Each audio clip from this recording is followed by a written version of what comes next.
When you hear Thomas whistle, turn the page.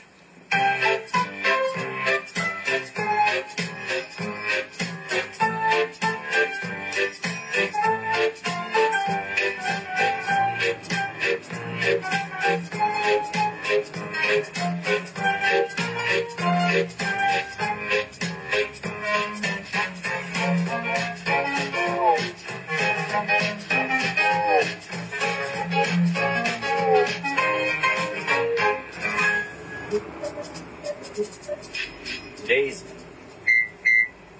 Percy and Toby were worried. Thomas had recently had an accident. He had run into the station master's house and had caused a great deal of trouble. Now the Fat Controller was waiting for them with important news. "Here," he said, "is Daisy, the diesel railcar, who has come to help while Thomas is, indisposed." "Please, sir?" asked Percy. "Will she go, sir, when Thomas comes back, sir?" "That depends," said the Fat Controller. "Meanwhile, however long she stays, I hope that you will both make her welcome and comfortable." "Yes, sir, we'll try, sir," said the engines. "Good. Run along now and show her the shed. She will want to rest after her journey," said the Fat Controller. Daisy was hard to please. She shuddered at the engine shed. "This is dreadfully smelly," she announced. "I'm highly sprung, and anything smelly is bad for my swerves." Next they tried the carriage shed. "This is better," said Daisy, "but whatever is that rubbish?"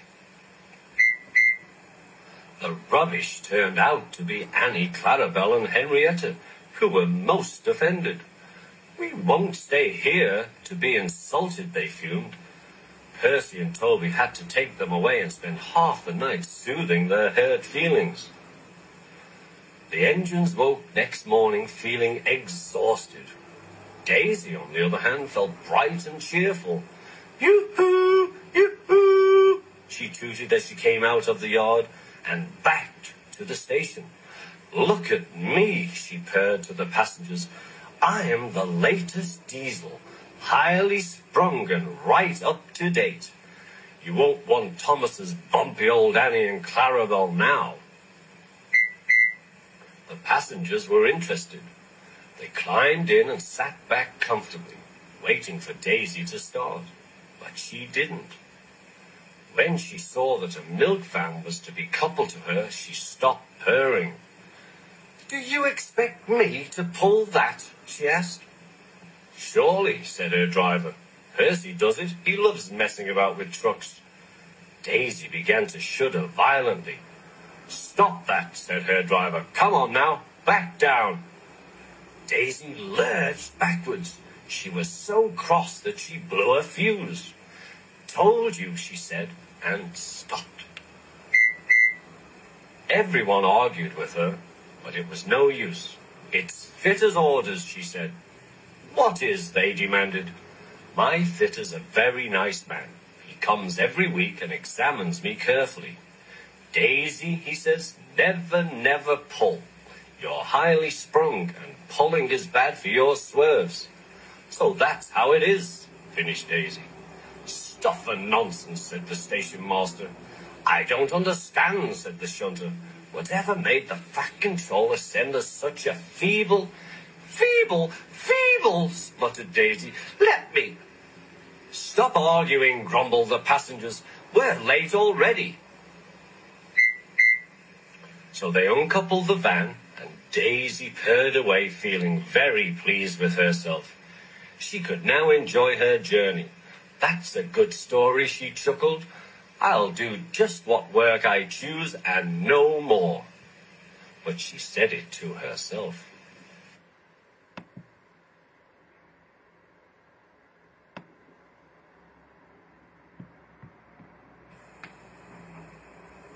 Percy's Predicament. Daisy, the diesel railcar, enjoyed her work in the countryside, but she was still very lazy and stubborn. One day, Toby brought Henrietta to the station where Percy was shunting. "Hello, Percy," said Toby. "I see Daisy's left the milk again." I'll have to make a special journey with it, I suppose. Anyone would think I'd nothing to do, grumbled Percy. Tell you what, replied Toby, I'll take the milk and you can fetch my trucks. The drivers and the station master agreed, and both engines set off. Percy went to the quarry and began ordering the trucks about. The trucks grumbled to each other. This is Toby's place. Percy's got no right to poke his funnel up here and push us around. They whispered and passed the word. Pay Percy out. Pay Percy out. At last they were all arranged. Come along, Puff Percy, no nonsense. We'll give him nonsense, giggled the trucks. But they followed so quietly that Percy thought they were under control. Suddenly he saw a notice ahead. All trains stopped to pin down brakes.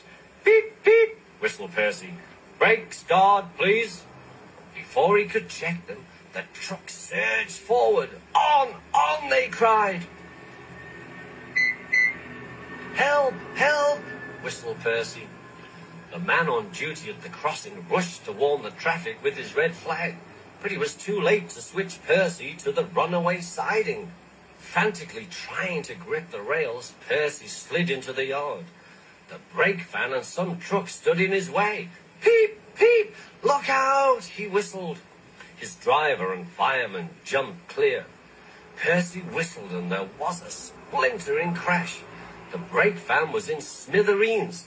Percy, still whistling fit to burst, was perched on some trucks. Next day the Fat Controller arrived. Toby and Daisy had helped to clear the wreckage, but Percy remained on his perch of trucks. We must now try, said the Fat Controller, to run the branch line with Toby and a diesel. Percy, you have put us in an awkward predicament. I am sorry, sir, replied Percy. You can stay there till we are ready, said the Fat Controller. Perhaps it will teach you to be careful with trucks. Percy sighed. The trucks groaned beneath his wheels. He quite understood about awkward predicaments. The Fat Controller spoke severely to Daisy too. My engines must work hard. I send lazy engines away. Daisy was ashamed. However, the Fat Controller went on, Toby says you worked hard after Percy's accident, so you shall have another chance. Thank you, sir, said Daisy. I will work hard, sir. Toby says he'll help me. Excellent, said the Fat Controller. The next day, Thomas came back from being mended, and Percy was sent away. Annie and Clarabel were delighted to see Thomas again, and he took them for a run at once. Thomas, Toby, and Daisy are now all friends, and Toby has taught Daisy a great deal. She often takes the milk for Thomas, and when Toby is busy, she takes Henrietta. That shows you, doesn't it?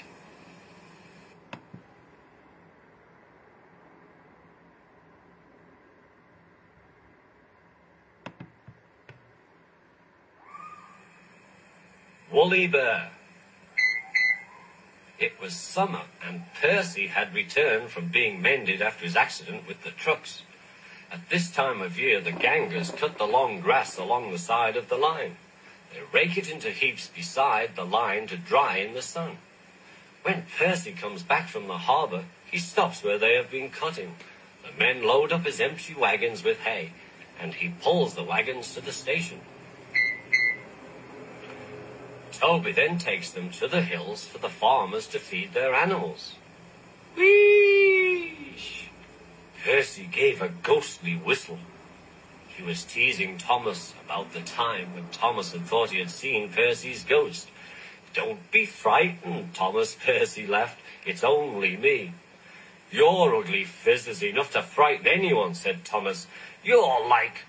ugly indeed. I'm a green caterpillar with red stripes, continued Thomas firmly. You crawl like one too. I don't, said Percy. Who's been late every afternoon this week? Asked Thomas. It's the hay, answered Percy. I can't help that, said Thomas. Time's time, and the fat controller relies on me to keep it. I can't if you crawl in the hay till all hours." "Green caterpillar indeed," fumed Percy, as he set off to collect his trucks to take to the harbour. "Everyone says I'm handsome, or at least nearly everyone," said Percy.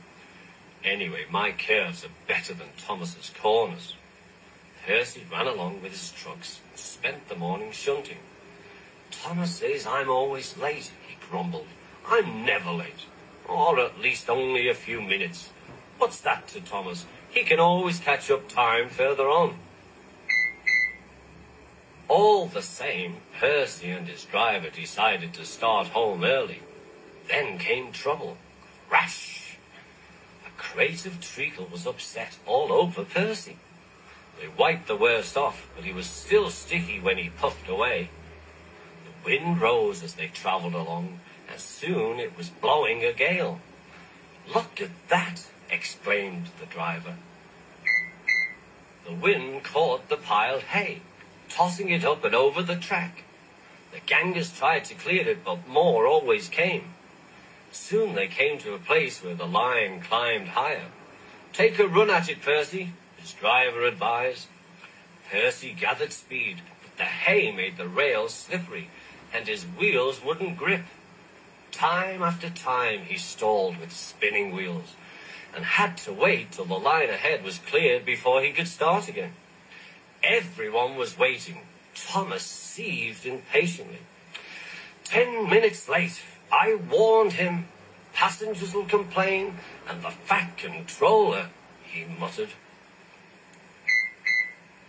The signalman shouted, the station master stood amazed, and the passengers laughed as Percy approached. "Sorry I'm late," he panted. "Look what's crawled out of the hay," teased Thomas. "What's wrong?" asked Percy. "Talk about hairy caterpillars," puffed Thomas. "It's worth being late just to have seen you." When Percy got home, his driver showed him what he looked like in a mirror. "Bust my buffers!" exclaimed Percy. "No wonder they all laughed. I'm just like a woolly bear. Please clean me up before Toby comes." But it was no good. Thomas told Toby all about it, and instead of talking about sensible things like playing ghosts, Thomas and Toby made jokes about woolly bear caterpillars and other creatures that crawl about in hay. They laughed a lot, but Percy thought that they were really being very silly indeed.